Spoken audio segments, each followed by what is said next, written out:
समास हा जो शब्द आहे याच्यामध्ये बघा याचा अर्थ काय होतो, याचा अर्थ बघायला गेलो तर सम अधिक आस असा अर्थ होतो. सम अधिक आस, सम अधिक आस म्हणजे वेगळे असलेले शब्द एकत्रित येणं. काय होणे? एकत्र होणे. हे लक्षात ठेवा, एकत्र होणे असा अर्थ होतो त्याचा, है ना.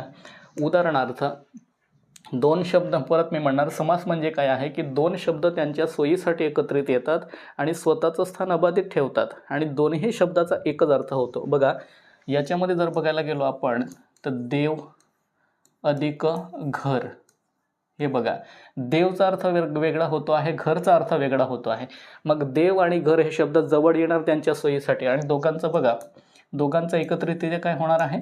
देव घर. आता काय होईल? देवघर एकत्रित आल्यानंतर देवाचे घर असा अर्थ होतो त्याचा. या ठिकाणी देव म्हणजे वेगळा शब्द होतो, घर म्हणजे वेगळा शब्द होतो, है ना. तर हे दोन शब्द एकत्रित आल्यानंतर काय तयार होतो? देवघर. मग हा जो शब्द आहे याला आपण सामासिक शब्द म्हणतो आणि ते म्हणजे काय आहे? समास.